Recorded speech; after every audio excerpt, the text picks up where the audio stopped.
Praise God. At sa hapong ito, mga minamahal sa atin pong Panginoong Diyos, Amen. Hallelujah. Ako po ay naanyayahan na mangaral sa bilangguan nung nakaraang Friday. Kaya lang po ay na-cancel dahil sa ang ating mga kapatid na nagmi-ministeryo doon ay nagkaroon ng karamdaman kaya hindi natuloy. At ako ay nakabuo ng isang pangaral. Ayan. At ako'y naniniwala ang salita ng Diyos ay para sa lahat, mga kapatid, sa ating pong Panginoon. Amen. Itong pangaral na ito ay para sana sa mga bilanggo. Lalo hindi naman tayo nakakulong sa rehas na bakal. Subalit, mga kapatid, sa ating pong Panginoong Diyos, Amen. Sa anumang bagay na bumibilanggo sa ating mga tao, ay kaya tayong palayain ng Diyos. Amen. At ako'y naniniwala na ninanais ng mga taong nakabilanggo na sila ay makalaya. Ang iba'y nag-iisip, paano sila makakawala sa pagkabilanggong yun? Mga minamahal sa ating pong Panginoong Diyos. Amen. Sapagkat hindi lang yung mga nakabilanggo sa rehas na bakal ang tunay na nakabilanggo, maging ang bawat mga taong nasa labas ng bilangguan, malayang nakakarating kung saan-saan. Amen. Walang nagbabantay, pero sila ay maaaring bilanggo din, mga kapatid, sa ating pong Panginoon. Ako'y mangangaral sa hapong ito sa pamagat na ang Panginoong Jesucristo ay nagpapalaya. Kaya sa hapong ito, mga kapatid, sa ating pong Panginoong Diyos, tulungan tayo ng Diyos, tayo ay makalaya. Amen. Hallelujah. At mamaya, malalaman natin, amen, kung saan tayo palalayain ng Diyos, kung saan tayo ibinibilanggo ni Satanas. Amen. Lahat tayo merong ganong bahagi na iginagapos tayo ni Satanas doon at hindi pa rin nakakalaya. Kahit tayo ay sumasamba sa ating pong Panginoon, gusto nating sumunod sa kalooban ng Diyos, pero may mga bahagi sa buhay natin na nananatiling bilanggo tayo ni Satanas. Amen. Hallelujah. Nais ko munang basahin ang ating teksto sa Aklat ng Juan, ang kabanata ay 8, talatay 36. Ganito ang nakasulat: Kung ang anak ang magpalaya sa inyo, kayo nga'y magiging tunay na malaya. At ang anak na ito ay walang iba, kundi ang ating Panginoong Jesucristo. Kaya ang ating pamagat, ang Panginoong Jesucristo, ay nagpapalaya. Tayo sandaling manalangin, Ama naming Diyos na makapangyarihan sa lahat, sa pangalan ng Panginoong Jesucristo na napako sa krus ng Kalbaryo, lumubos sa aming mga kasalanan, nagpapalaya, Panginoong Diyos. Sa hapong ito, tulungan mo po ang bawat isa sa amin, Panginoon. Ihayag mo sa amin, Panginoon, kung ano ang ginagamit ng kaaway sa amin upang kami manghina sa pananampalataya na kami ibinibilanggo. Sa hapong ito, kami po, Panginoon, ay palayain mo, dakilang Diyos, maging ang mga nanunood, Panginoon, makakapanood, dakilang Diyos, anuman po ang bumibilanggo sa kanila, Panginoon, sa oras na ito ay kanila pong mapanood, mapakinggan, tulungan mo sila, abutin mo sila, palayain mo sila, Panginoon, lagyan mo ng pananampalataya at pagtitiwala sa iyo, dakilang Diyos. Sa aming kalagitnaan, ikaw ay gumawa ng pagkakalag, Panginoon, ang mga gapos ng kaaway. Sa pangalan ng Panginoong Hesus, sa iyo po namin ipinagkakatiwala ang mga bagay na ito. In Jesus' name, Amen. Praise God. Palakpakan natin ang ating pong Panginoong Diyos. Hallelujah. Nais kong pag-usapan natin ang unang bahagi, ang bawat tao ay bilanggo. Kagaya nung sinabi ko kanina, maaring hindi tayo nakaposas, maaring wala tayo sa loob ng bilangguan ng rehas na bakal, pero meron po akong babasahin na maaring nabibilanggo ka dito at gusto ka dito palayain ang ating pong Panginoon. Basahin ko po, amen, sa Roma chapter 1 verse 29 hanggang 32. Aklat ng mga taga-Roma, ang kabanata 1, talata ay 29 hanggang 32. Naging alipin sila ng lahat ng uri ng kasamaan. Tinutukoy dito ni Apostol Pablo ay ang mga tao. Sabi niya dito, naging alipin sila ng lahat ng uri ng kasamaan, kabuktutan, kasakiman. Diba? May mga taong alipin ng kasakiman kahit marami ng pananalapi, gusto pa rin kanya, ng kanya, ng kanya, ng kanya. Gusto lahat ng kayamanan, mapapunta na sa kanya. Sakim. May mga taong naalipin ng ganon. Kabuktutan, kasakiman, maruruming pag-iisip. Ito'y pwedeng bumibilanggo sa tao na kapag siya nakakita ng isang tao, laging marumi ang kanyang isipan. Pwedeng kahit hindi siyang pinag-uusapan, pag nakakita ng mga taong nag-uusap, dahil marumi ang kanyang isip, ako pinag-uusapan ito. Tama nung ako ay padating na, biglang tumigil sila ng usapan. kahit hindi naman. Di ba? Baka bilanggo tayo dito. Mga kapatid sa ating pong Panginoon, di ba? Kaya sabi ko nga kanina, even, wala man tayo sa reals na bakal, pero baka tayo ay bilanggo sa ganitong bagay. Sa ganitong iniisip. Sabi, maruming pag-iisip. Sabi dito. Yan, ito pa, isa.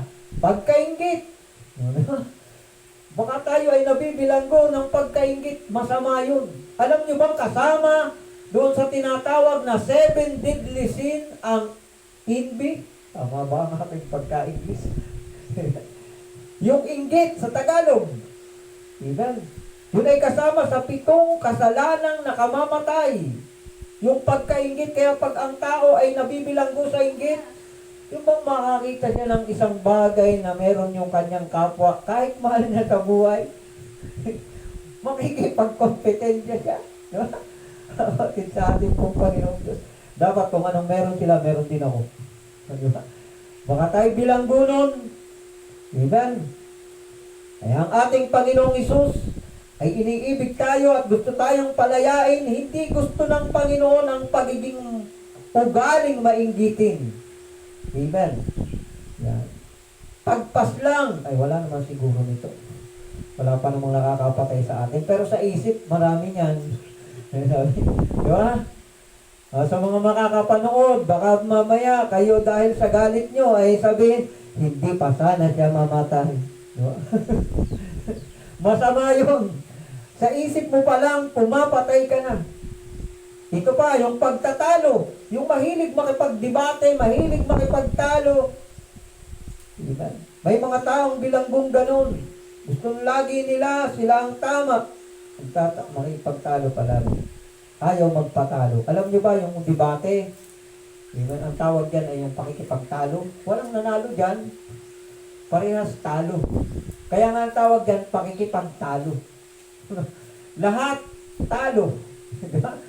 Yung kausap, at saka yung kinakausap, hindi sila magkaintindihan, maghihiwalay sila, magkagalit, pareho silang talo. Kaya ang tawag doon, pakikipagtalo. Kasi kung merong nananalo, ang tawag doon, pakikipagpanalo. Ano? Sabi doon, pakikipagtalo. Ano? Kasi maghihiwalay sila, may sama ng loob, talo sila parehas. Ano? Kaya yun, nakakalungkot. Kapag ka ang isang tao bilanggo ng mga ganitong pangyayari, pandaraya, wala naman sa ating mandaraya. Masasamang hangarin, baka meron pa tayong masamang hangarin. Sila'y yan, ito. Karamihan. Ano? Karamihan ito. Kasama ito. Even. Para hindi kayo mag-isip na invento ko lang, kayo ang magbasa. Roma chapter 1 verse 29, nasa huling salita, sila'y naging mahilig sa chismis. Ano? Ay sabi dito, ano? 30, mapanirang puri. Mahilig manira. Ay hindi naman totoo, yung mga haka-haka, yung nagbubuo sila ng mga siguro, ganito, Alam mo ba, siya no, ganito, sinisira ang puri. Diba? Tapos ito, nasusuklam sa Diyos. May mga taong ganun. Galit sila sa Diyos. Walang pakundangan. At ito pa, kasama din ito sa 7 deadly sin. Yung 7 kasalanang nakamamatay, mapagmataas. Pride. Diba? Mga kapatid, ingat tayo dito. Huwag tayong magmamataas. Kahit binibigyan na tayo ng Diyos ng magandang bahay. Still, humble pa rin tayo. Lagi natin sasabihin, salamat sa Diyos. Kung di dahil sa Diyos, wala ako ng mga ganitong bagay. Kaya ako pinagpapala ng Panginoon dahil natututo akong lumapit at magtiwala sa Diyos. Kaya ako'y binibigyan ng Panginoon ng ganyan. Pag pinupuri tayo ng mga tao, praise God, yumayaman ka na. Sabi mo, salamat sa Panginoon. Diyos ang may gawa. Hindi ako, talaga, pinaghirapan ko yan. Yun to. Kung hindi ako nagsikap, hindi kami magkakaroon ng ganyan. Ang tawag doon, pride. Diba? May mga taong ganun na nabibilanggo ng pagmamataas. Diba? Alam nyo, hindi man ako against. Pero nakakalungkot lang. Diba? Nag-attend ako ng graduation. Even, alam nyo, maliban ang tao talaga ay naglilingkod sa Diyos. Lagi niyang unang pinapasalamatan ay Diyos. Pero nakakalungkot. Even, mga batang matatalino. Even, ang sabi doon, may pinakamataas na karangalan. Pero kahuli-hulihang pinapasalamatan ay Diyos. Inuuna nilang pasalamatan ay mga tao, pero kahuli-hulihan ng Diyos, pero mali. Nararapat na dapat pasalamatan, kauna-una ng tao ay Diyos, dahil siya lahat ang nagbibigay ng lahat ng bagay. Kaya nulungkot ako habang ako'y nakikinig.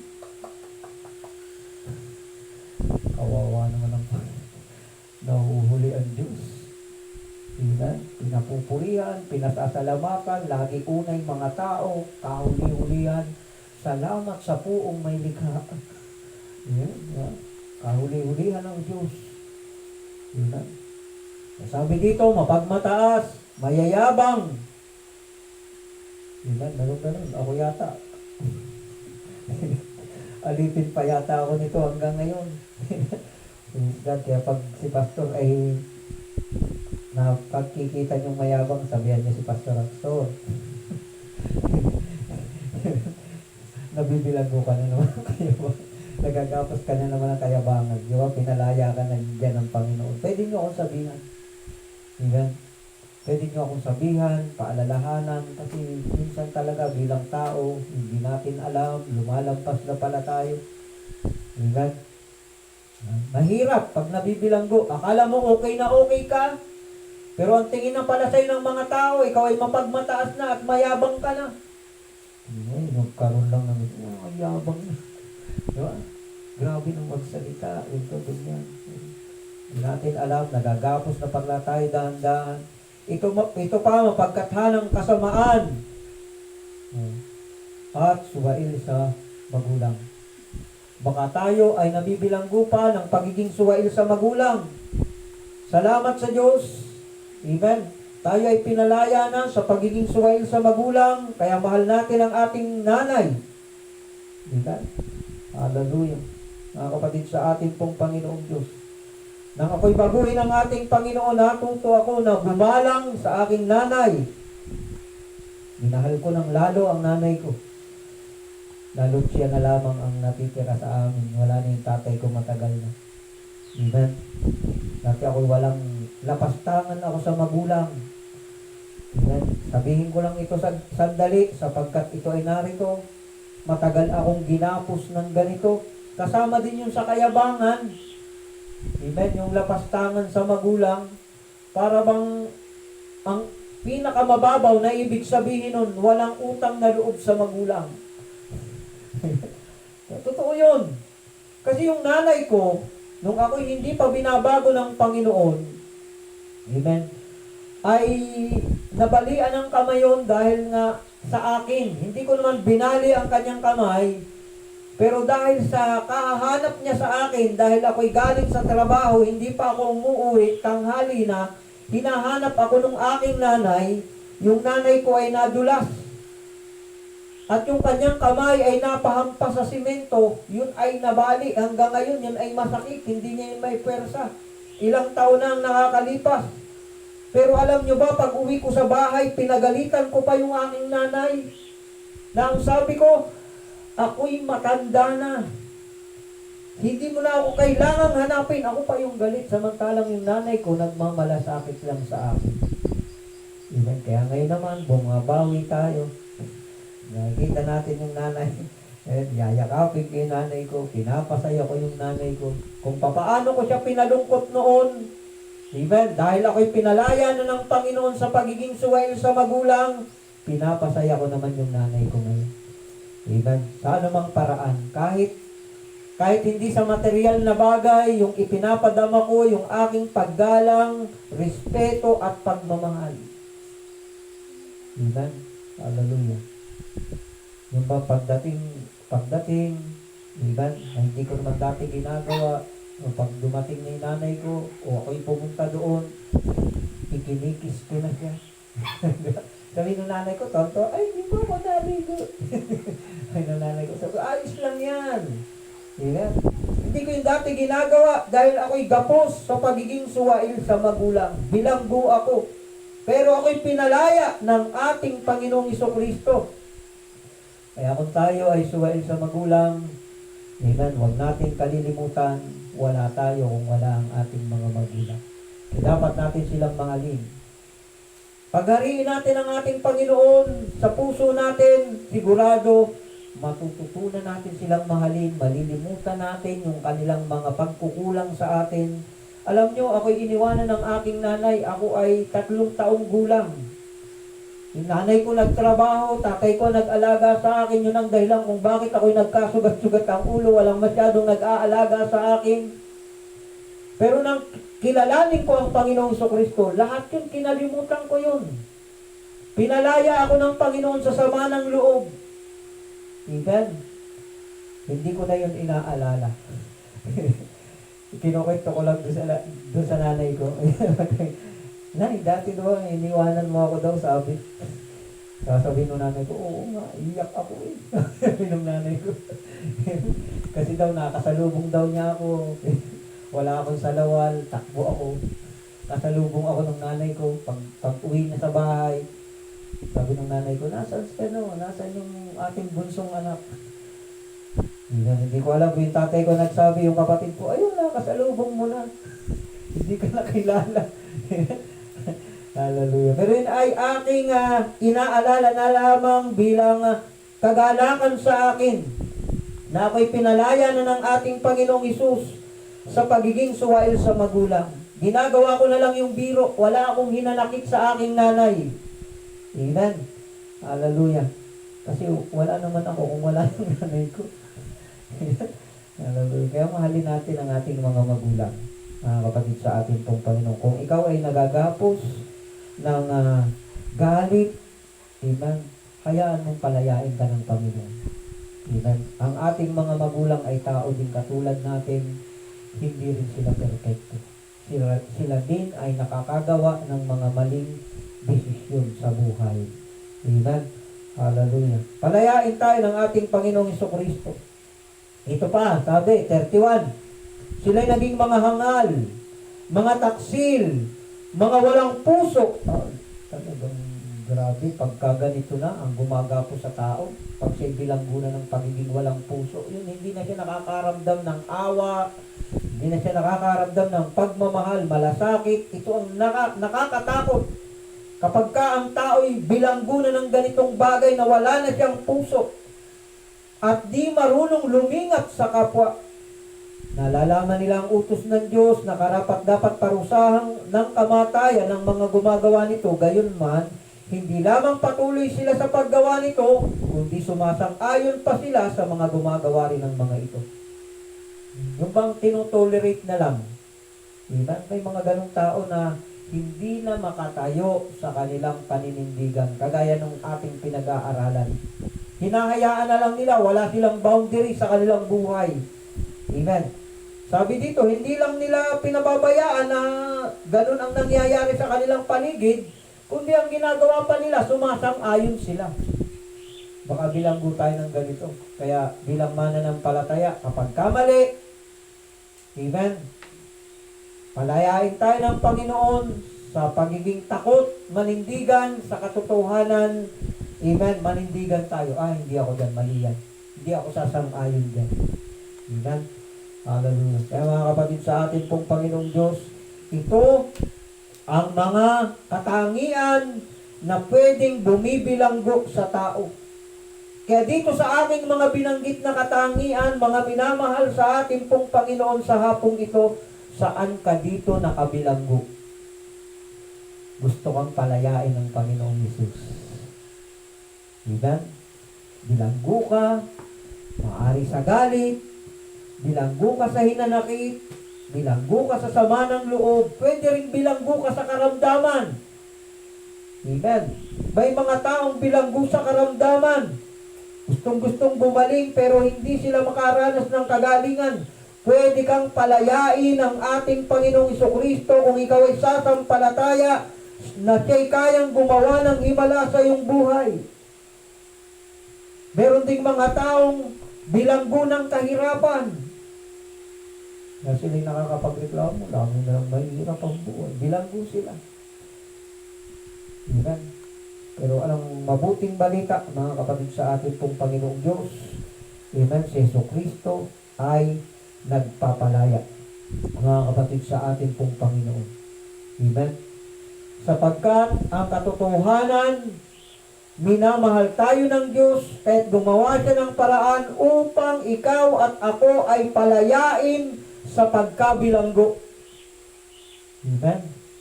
Kung mananampalataya lamang tayo na si Jesucristo'y namatay sa krus upang ikaw at ako ay palayain sa pagkabilanggo.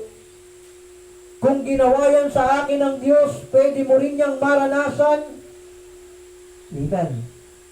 Hallelujah. Sa bagay, noong pa namang, hindi sa pagmamayabang, sa Diyos ang pinakamataas na papuri, noong pa naman ay, ayaw ko kasi ang ugali ko kasi ayaw ko nung may taong galit sa akin nung una. Kaya kinukumpronta ko agad. Kinakausap ko agad, mga kapatid, sa akin. Kaya lang nung una, nung hindi pa ako nakakakilala sa Panginoon, napagtanim ako ng sama ng loob. Hindi ako pumapayag. Kapag ka ako'y makikipag-usap sa tao na aking kinagagalitan at nagsalita siya ng masama, ay pag tinig ko ulit, ay may gumagalaw na yung aking kamay.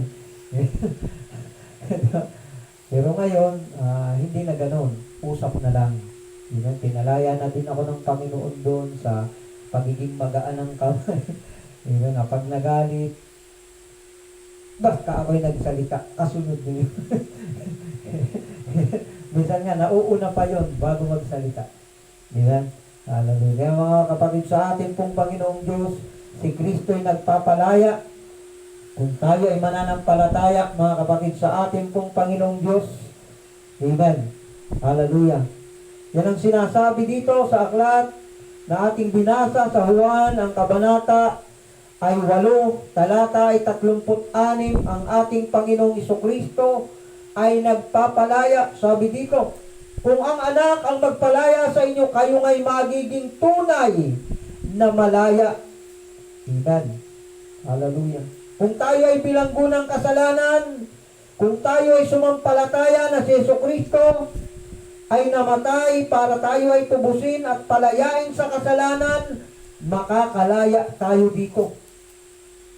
Sa sama ng loob, nabibilanggo tayo, pero kung tayo ay sasampalataya na ito'y inalis na sa atin ng ating Panginoong Jesucristo, makakalaya tayo.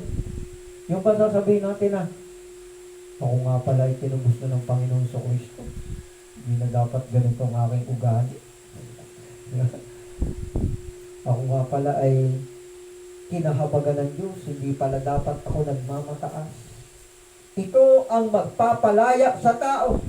Na kapag iniisip niya palagi na si Jesucristo ay namatay sa krus para siya ay makalaya.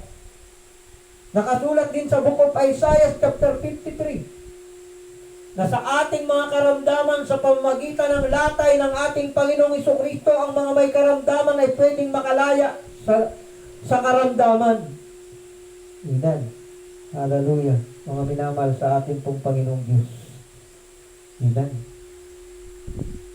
Ganon din kung may mga manunood dito, amen, ikaw ay nabibilanggo ng bisyo, hindi ka makalaya, hindi ka rin palayain ng ating pong Panginoon sapagkat isa ako sa mga binago ng ating Panginoong Jesucristo.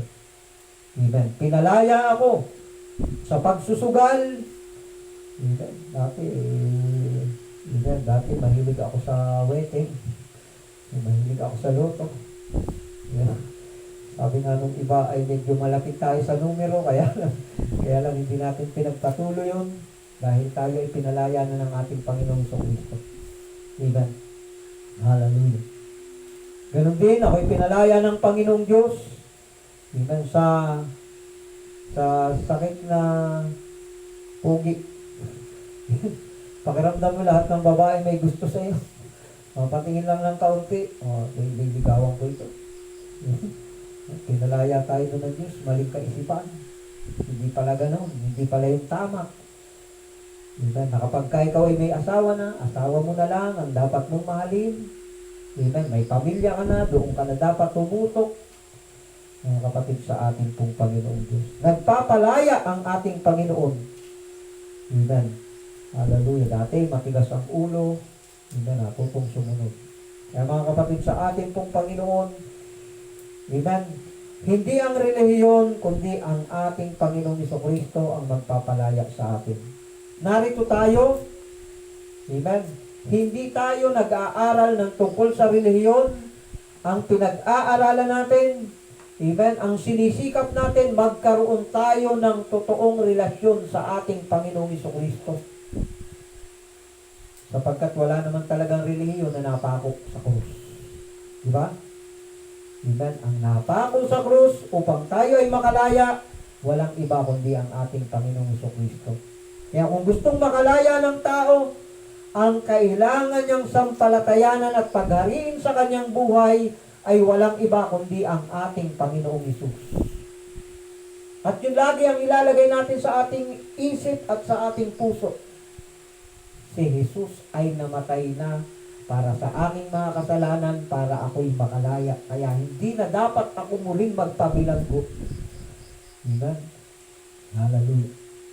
Kanina may dumalo tayong kapatiran doon. Kakaiba doon nangyayari sa kanya. Hindi ko naman babanggitin ang kanyang pangalan. Kaya kahit ito i-upload natin, hindi siya marirecognize. Maliban na lang kung makapanood ay mga kakilala talaga niya. Dati sumasakit yung kanyang paa, namamaga. Namamaga, siyempre kapag pinakakainom ng alak, namamaga yung kanyang paa. Pero nakakapagtaka daw ngayon, sabi nga niya, hindi naman paga yung kanyang paa, pero nananatili pa rin masakit. Biniro ko siya kanina, yun ay birong totoo. So baka talagang pinatitigil ka na ng Panginoon sa pag-inom. Kasi kahit hindi naman paga, masakit pa rin. Kaya sabi niya, Pastor, ano ba? 1 linggo o 2 linggo na siyang hindi talaga umiinom ng alak. Meron daw siyang nadaanan ng mga inuman, inaalok daw siya. Sabi daw niya, kita niyo nga masakit pa yung paa ko. Tapos aalokin niyo pa ako. Pero hindi paga. O, di ba? Kasi ang Diyos may mga pamamaraan para tayo ay makalaya. Kailangan lang natin maunawaan. Tataka ka eh. Dati nasakit lang ito pag paga. Pero bakit ngayon hindi naman paga? Pero bakit masakit? Dahil masakit, nagagawa niyang tandihan. Ang sabi niya, masarap pala sa pakiramdam, Pastor, pag hindi nakakainom ng alak. Masarap sa pakiramdam, Pastor. At nakasabi ko sa kanya, matutuwa ang iyong pamilya. Matutuwa ang iyong mga anak kapag ka Nakikita nila na ikaw ay nakakalaya. Amen? Kaya ang Diyos, nagpapalaya ang ating pong Panginoong Jesucristo. Hindi ang relihiyon. Matagal tayo sa relihiyon pero hindi naman tayo nakalaya sa masamang ugali. Amen? Yun yung nakakalungkot. May mga born again, masamang ugali. Hindi na dapat. Pag sinabing na born again ka na, nabago. Ang problema, yung dati maganda ang ugali, nung tumagal, sumama. Diba? Born again ka dati, tapos nung una-una, magandang ugali natin, tapos nung tumagal na tayo, sumama ang ugali natin. Ayan. Lalo, dapat hindi gano'n. Dapat kung maganda ang ugali natin, dahil na born again tayo, dapat habang tumatagal, paganda ng paganda ng paganda ang ugali. Diba? Hallelujah. Meron din tayong kapatiran nasa malayo, mga kapatid sa atin pong Panginoong Diyos. Amen. Hindi siya madalas makadalo sa gawain ng Panginoon dahil malayo nga siya. Pero yung chat sa akin, amen, kahit pinagpapala na siya ng Panginoon, yung kanyang puso ay naroon. Pinalaya siya ng Panginoon sa galit. Yeah. Isipin nyo kahit niloloko na siya, kahit maraming pera na yung nawala sa kanya, alam nyo, sabi niya, Pastor, parang nahahabag ako. Kasi parang lalo kong ginigipit yung tao, gipit na nga. Tama ba yung pastor? Grabe ang puso nito. Kulang na lang sabihin ko, talo mo pa ako eh. Yeah. Ibig sabihin, pinapalaya ng ating pong Panginoong Diyos sa sama ng loob. Kahanga-hanga. Amen.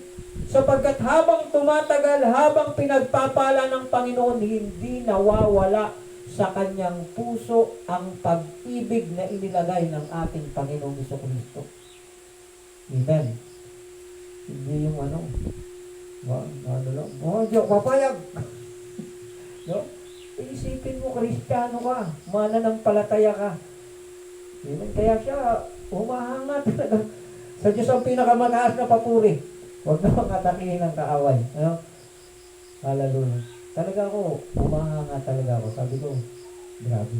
Amen. Pinalaya talaga ng Panginoon.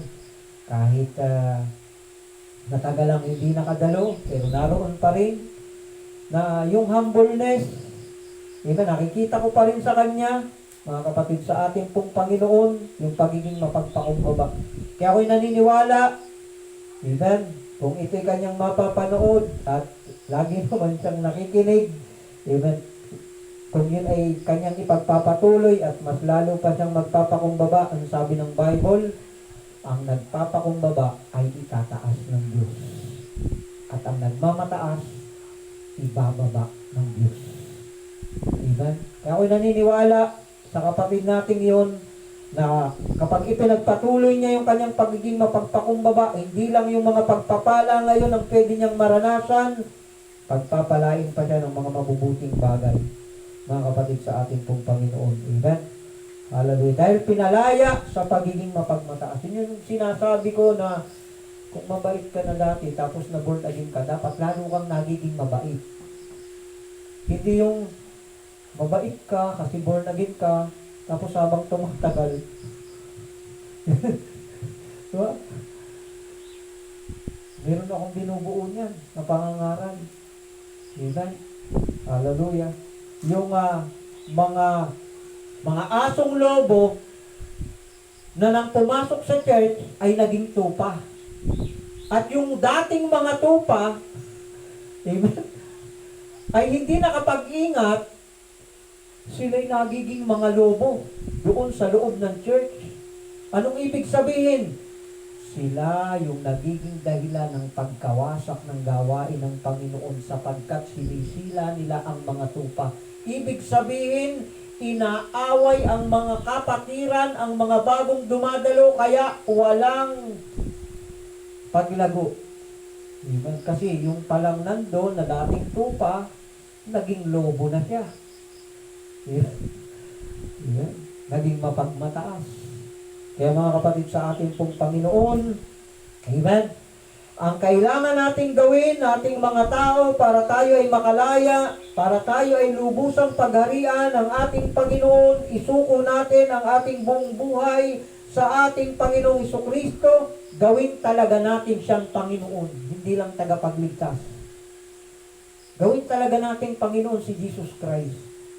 Kasi pag ginawa natin Panginoon si Jesus Christ, kung anong gusto niya, yun ang ating susundin.